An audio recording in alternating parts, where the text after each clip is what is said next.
बिस्मिल्लाहिर्रहमानिर्रहीम। नाज़रीन अस्सलाम वालेकुम, मैं हूँ इमरान वसीम। नाज़रीन आज 16 अगस्त है, दिन है मंगल का और साल 2022। नाज़रीन आज के इस व्लॉग में अदालती महाज से 6 बड़ी अहम ख़बरों की तफसीलात आप नाज़रीन के साथ शेयर करेंगे। एक तो आज इस्लामाबाद हाई कोर्ट में इलेक्शन कमीशन के फ़ैसले के ख़िलाफ़ ममनुआ फंडिंग केस में तहरीक इंसाफ की अपील पर पहली इब्तदाई समाअत हुई है और पहली समाअत में ही अदालत की जानिब से पीटीआई को एक छोटा सा रिलीफ़ दिया गया है और तहरीक इंसाफ को अदालत ने एक रिलीफ़ देने से इनकार भी किया है। इस खबर में आपको ये बताएंगे कि इस्लामाबाद हाई कोर्ट की जानिब से इस केस में लार्जर बेंच बनाने का हुक्म क्यों दिया गया और तहरीक इंसाफ को कौन सा रिलीफ़ देने से फ़िलहाल इनकार कर दिया गया है, ये तफसीलात आपके साथ शेयर करेंगे। और दूसरा नाज़रीन, आज इस्लामाबाद हाई कोर्ट में तहरीक इंसाफ के अरकान के इस्तीफ़ों की मरहलावार मंजूरी के मामले पर भी बड़ी अहम समाअत हुई है। इस समाअत का अहवाल भी आपकी खिदमत में पेश करेंगे और फिर इसके साथ साथ शहबाज गिल के मामले से जुड़ी चंद अहम ख़बरें भी आप नाज़रीन के साथ डिस्कस करेंगे। इसके अलावा नाज़रीन, इलेक्शन कमीशन में काफ लीग के इंट्रा पार्टी इंतखाबात से मुतल्लिक़ बड़ी अहम केस की समाअत हुई है, जिसमें इलेक्शन कमीशन की जानिब से काफ लीग के सदर चौधरी शुजात हुसैन को मोहलत दे दी गई है। ये नाज़रीन आज की हमारी ख़बरें हैं जिनकी डिटेल आपके साथ हम शेयर करेंगे। लेकिन नाज़रीन, गुफ्तगू का आगाज़ करेंगे अपनी उस ख़बर से जिस ख़बर को लेके हुकूमत के कमाल फ़ैसले पर सोशल मीडिया पे अच्छी खासी तनकीद की जा रही है। ख़बर नाज़रीन यह है कि जो इंटरनेशनल मार्केट में पेट्रोलियम मसनूआत की कीमतों में अच्छी खासी कमी देखी गई, कमी को रिकॉर्ड किया गया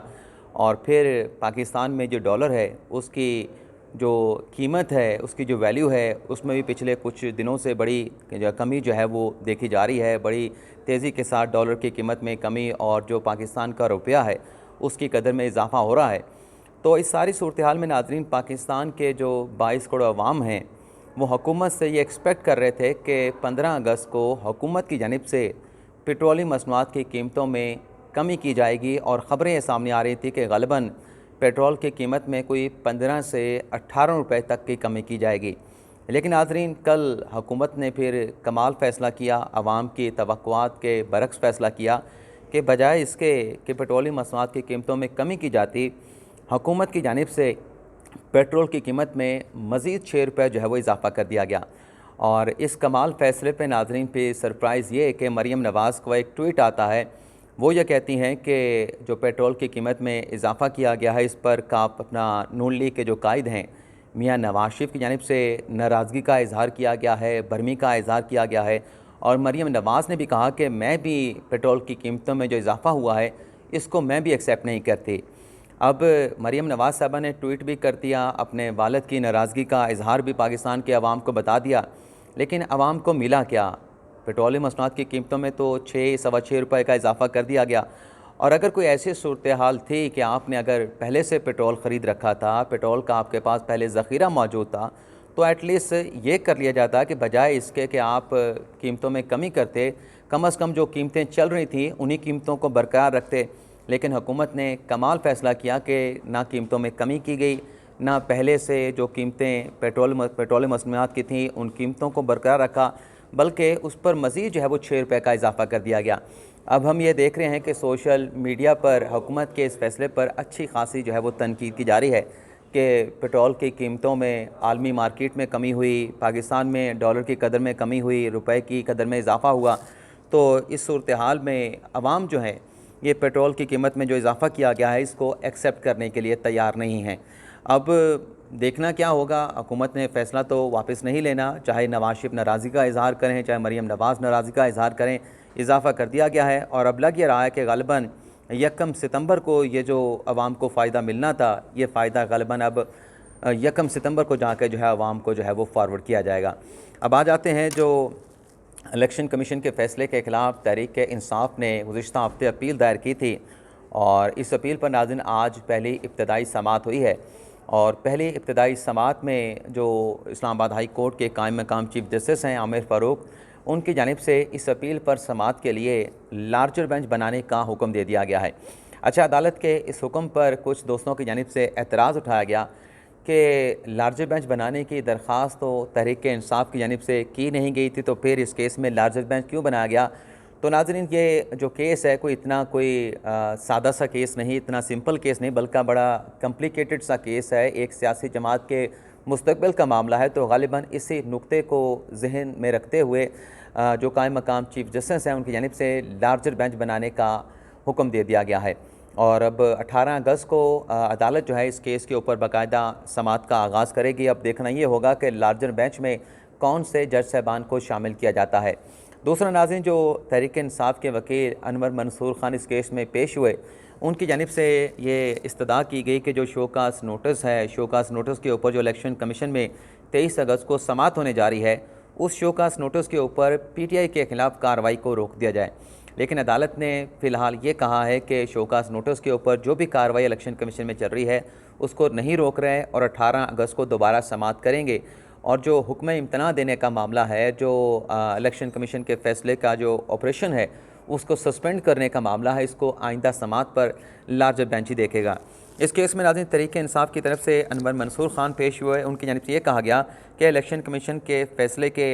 ख़िलाफ़ जो है हमने अपील दायर की है और जिन अकाउंट्स की मालूमात ECP को फराहम की गई उस इंफॉर्मेशन को फ़ैसले में जो है वो शामिल नहीं किया गया। मरकज़ी अकाउंट से जो सूबाई अहदेदारान थे उन्हें भी पैसे ट्रांसफ़र किए गए थे। और फिर अनवर मंसूर खान ने कहा कि ये वली खान केस के बाद इसी नोयत का दूसरा मुकदमा है। तो जस्टिस आमिर फ़ारूक ने उनसे ये पूछा कि क्या इस केस में, यानी जो वली खान केस था उसमें तो रेफरेंस हुकूमत की जानिब से यानी पाबंदी का रेफरेंस भेजा गया था, क्या इस केस में कोई पाबंदी का रेफरेंस भेजा गया है। और फिर जस्टिस आमिर फ़ारूक ने यह भी कहा कि हम लार्जर बेंच बना देते हैं और लार्जर बेंच इस मामले का जायज़ा लेकर जो मुनासिब फ़ैसला हुआ तमाम चीज़ों को देखते हुए लार्जर बेंच जो है उसके ऊपर अपना फ़ैसला जो है वो सुनाएगा। अब 18 अगस्त तक इस केस की समाअत को मुलतवी कर दिया गया है। इसके बाद नाज़रीन, जो हुकूमत की जानिब से इस्लामाबाद हाई कोर्ट में शहबाज गिल के मज़ीद फ़िज़िकल रिमांड के हवाले से दरख्वास्त दायर की गई है, उस पर भी बड़ी अहम समाअत हुई है। और इस केस में नाज़रीन शोएब शाहीन साहब भी पेश हुए, इस्लामाबाद हाई कोर्ट बार के जो सदर हैं शोएब शाहीन, वो भी पेश हुए। तो जब अदालती कार्रवाई का आगाज़ हुआ तो जस्टिस आमिर फ़ारूक ने कहा कि मुल्ज़म का ताल्लुक़ एक सियासी जमात से है, अदालत ने सिर्फ़ कानूनी नुकात को देखना है, मामले को सियासी ना बनाया जाए। यानी जो तहरीक इंसाफ के शहबाज गिल के जो वकला हैं और जो हुकूमती साइड है उनसे कहा गया कि ये सियासी मुकदमा इसको ना बनाया जाए, कानूनी ये मुकदमा है और कानून की अदालत में बात की जाए। इसके बाद आमिर फ़ारूक साहब ने कहा कि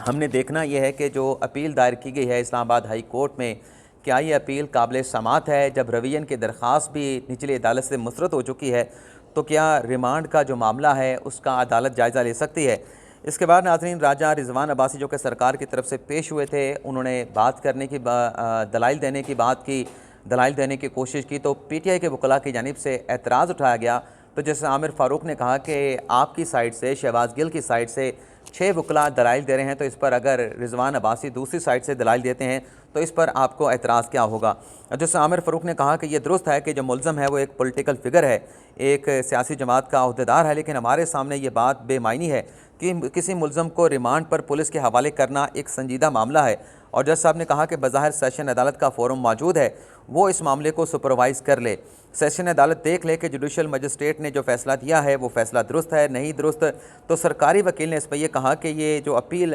सरकार ने दायर की है ये काबिल समाअत है, तफ्तीश मुकम्मल नहीं हुई थी, मुल्ज़म से डिवाइसेस को रिकवर करना था, लेकिन तफ्तीश मुकम्मल होने से पहले और रिकवरी करने से पहले ही जो रिमांड था, फिज़िकल रिमांड था, वो मुस्तरद कर दिया गया और मुल्ज़म को जुडिशल भिजवा दिया गया। इस पर जैसे आमिर फ़ारूक ने कहा कि हाई कोर्ट का काम रिमांड देना तो नहीं है, मेरिट पर अभी हम इस केस को नहीं सुन रहे। और यहाँ पर नाज़रीन फिर एक मरतबा जो शहबाज गिल के वकला थे उनकी जानिब से मदाखलत की गई, अदालती कार्रवाई में बात करने की कोशिश की गई। तो जैसे आमिर फ़ारूक ने बड़ी अनोखी किस्म की वार्निंग उन्हें दी कि मुझे आप बार बार जो है वो ड्रैग करने की कोशिश कर रहे हैं, क्या मैं फिर मेरिट पर रिजवान अब्बासी साहब को दलाइल देने का कह दूँ, और अगर मैं मेरिट पर दलाइल देने का रिजवान अब्बासी को कहूँगा तो फिर रिजवान अब्बासी साहब जो है दलाइल देते हुए तकरीबन आधा घंटा ले लेंगे। ये जो नाज़रीन ज़राए तफन्नुन जो है वो लाइटर नोट में रिमार्क्स दिया गया, जैसे आमिर फ़ारूक की जानिब से इस बात के ऊपर फिर अदालत में कहका भी लगा। और फिर नाज़रीन शोएब शाहीन साहब से इस्तफसार किया कायम मकाम चीफ जस्टिस आमिर फ़ारूक ने कि शोएब साहब आप ये बताएं कि आप सिविल केसेस में अदालतों में पेश होते हैं, आपकी ज़्यादातर प्रैक्टिस जो है वो सिविल केसेस की है, तो क्रिमिनल केस में आज आप वकालत करके आपको कैसा महसूस हो रहा है? तो शोएब शाहीन ने कहा कि बहुत सारे लोगों को इल्म नहीं, मैंने जब शुरू में वकालत शुरू की थी तो मैं ज़्यादातर जो है वो क्रिमिनल केसेस ही करता था। इसके बाद नाज़रीन अदालत ने जो फ़ैसला इस केस का कि आया कि शहबाज गिल का फ़िज़िकल रिमांड देना है नहीं देना, इस मामले पर फ़ैसला महफूज कर लिया। और जस्टिस आमिर फ़ारूक की जानिब से कहा गया कि अगर अदालत ने ये समझा, अदालत इस नतीजे पर पहुँची कि ये दरख्वास्त काबिल समाअत है, तो फिर मेरिट के ऊपर भी दोनों जानिब के वकला को सुन के जो भी फ़ैसला होगा वो अदालत की जानिब से कर दिया जाएगा। अब ये फ़ैसला महफूज कर लिया गया है और इस फ़ैसले के महफूज होने के बाद जो लोअर कोर्ट में ज़ेबा चौधरी साहबा की अदालत में जो आज शहबाज गिल की ज़मानत के मुकदमे की समाअत होने जा रही है, तो लग ये रहा है कि उस केस में भी जो फ़ैसला है वो इस महफूज फ़ैसले के साथ जो है वो मशरूत कर दिया जाएगा। इसके बाद नाज़रीन जो कल शहबाज गिल ने अपने ख़िलाफ़ मुकदमे का जो अखराज मुकदमे की इस्लामाबाद हाई कोर्ट में दरख्वास्त दायर की थी, उसकी भी समाअत हुई और आमिर फ़ारूक साहब की अदालत में समाअत हुई। इसमें नाज़रीन शोएब शाहीन पेश हुए। उनकी जानिब से कहा गया कि शहबाज गिल के ख़िलाफ़ जो मुकदमा बनाया गया है, जो उनका स्टेटमेंट था वो सियाको सबाक से हट कर जो है वो FIR काटी गई, उनके ख़िलाफ़ मुकदमा बनाया गया। अब शोएब शाहीन साहब का जो आर्गूमेंट है अपनी जगह पे, लेकिन अगर सियाको सबाक से हट कर कोई मुकदमा बनाया गया था तो सवाल ये पैदा होता है कि तहरीक इंसाफ की तमाम जो सीनियर रहनुमा है और बशमूल चेयरमैन PTI इमरान खान साहब, वो फिर शहबाज गिल साहब का जो स्टेटमेंट है उससे लाताल्लुक़ का इज़हार क्यों कर रहे हैं, उसे पार्शली ओन भी करते हैं, पार्शली डिसओन भी करते हैं। ख़ास तौर पे इमरान खान साहब ने जो कहा कि एक जुमला शहबाज गिल का ऐसा था जो उन्हें नहीं कहना चाहिए था, और फिर फवाद चौधरी साहब ने कहा कि अगर कुछ गलत कहा है तो शहबाज गिल को माफ़ी दे दी जाए। तो ये माफ़ी मांगने की जो बात है ये भी एक तरह से एतराफ़ जुर्म है कि उसने जुर्म किया है तो आप उसे माफ़ कर दें। लेकिन बहरहाल इस केस में भी अदालत की जानिब से जो है वो तमाम फ़रीक़ैन को, यानी इस्लामाबाद पुलिस को, थाना कोसार के तफ्तीशी को और प्रोसिक्यूटर साइड को जो है वो आइंदा हफ्ते के लिए नोटिस जारी कर दिया गया है कि क्यों ना शहबाज गिल के खिलाफ जो मुकदमा दर्ज किया गया है इस मुकदमे को क्वैश कर दिया जाए। इसके साथ नाज़रीन चौथी खबर यह है कि नैब तरमीम के खिलाफ जो इस्लामाबाद हाई कोर्ट बार की जानिब से दरख्वास्त दायर की गई थी, इस पर भी समाअत हुई है और इस केस में नाज़रीन अदालत की जानिब से अटॉर्नी जनरल ऑफिस को जवाब जमा कराने के लिए 3 हफ्तों की मोहलत दे दी गई है और मुकदमे के समाअत को 15 सितंबर तक मुलतवी कर दिया गया है। अब आ जाते हैं 5वीं खबर की जानिब, जो तहरीक इंसाफ के इस्तीफ़ों की मरहलावार मंजूरी के खिलाफ दरख्वास्त पर समाअत हुई है। इस पर नाज़रीन फैसल चौधरी ने कहा, जो कि तहरीक इंसाफ के वकील हैं, कि इस्तीफ़ों पर एक मरतबा जब डिप्टी स्पीकर ने ऑर्डर पास कर दिया, इसको किसी जगह पर चैलेंज नहीं किया गया। जैसे आमिर फ़ारूक ने रिमार्क्स दिए, पूछा फैसल चौधरी से कि इस नुक्ते पे दूसरी साइड ने अभी मौक़िफ़ देना है कि डिप्टी स्पीकर का जो ऑर्डर था उसमें क्या खामी थी कि इस्तीफ़ों की दोबारा वेरिफिकेशन का अमल शुरू किया गया। फैसल चौधरी ने कहा कि मैं तो 9 हल्कों में नहीं बल्कि 123 हल्कों में दोबारा इलेक्शन कराने का हामी हूँ। लेकिन आज जो स्पीकर के नुमाइंदा आज अदालत में पेश हुए, उनकी जानिब से मुकदमे में जवाब जमा कराने की मोहलत मांगी गई, तो अदालत ने 1 हफ़्ते की मोहलत दे दी है और 1 हफ़्ते में स्पीकर जो राजा परवेज़ अशरफ हैं उनके रिप्रेजेंटेटिव को, उनके नुमाइंदे को 1 हफ़्ते में तहरीरी जवाब जमा कराने का हुक्म दे दिया है। अब छठी खबर नाज़रीन ये है कि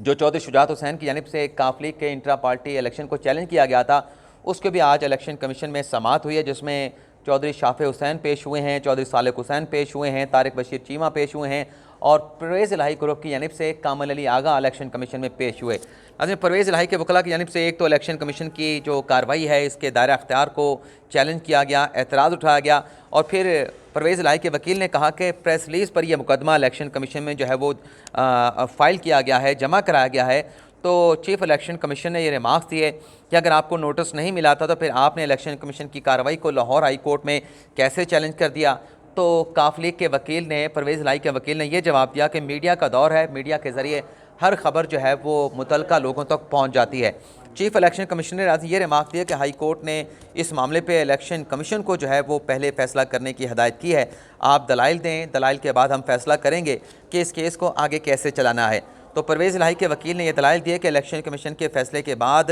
यानी जो हुक्म इम्तना दिया गया चौधरी शुजात हुसैन की दरख्वास्त के ऊपर, काफ लीग जो है वो बगैर सदर के चल रही है, खिलाफ कानून जो है वो इंट्रा पार्टी इलेक्शन नहीं रोके जा सकते थे। तो चीफ इलेक्शन कमीशन ने कहा कि क्या आपको कोई शक है कि इस केस में इलेक्शन कमीशन कानून के मुताबिक फ़ैसला नहीं देगा। और इसी दौरान नाज़रीन जो चौधरी शुजात हुसैन के वकील थे उनकी जानिब से दरख्वास्त की गई कि जो एतराज़ात उठाए गए हैं इलेक्शन कमीशन के दायरा अख्तियार पर, परवेज़ इलाही के वकील की जानिब से इन एतराज़ात पर हमें जवाब जमा कराने के लिए मोहलत दी जाए। तो इलेक्शन कमीशन ने इस इस्तदा के ऊपर के एतराज़ात पर का अपना चौधरी शुजात हुसैन के वकील जवाब जमा कराएँ, तो 18 अगस्त तक जो है इस केस की समाअत को भी जो है वो मुलतवी कर दिया गया है। ये नाज़रीन आज का हमारा व्लॉग आपसे इजाज़त चाहते हैं। अल्लाह ताला हम सब का हामी नासिर हो, दुआ में याद रखिएगा। अल्लाह हाफ़िज़।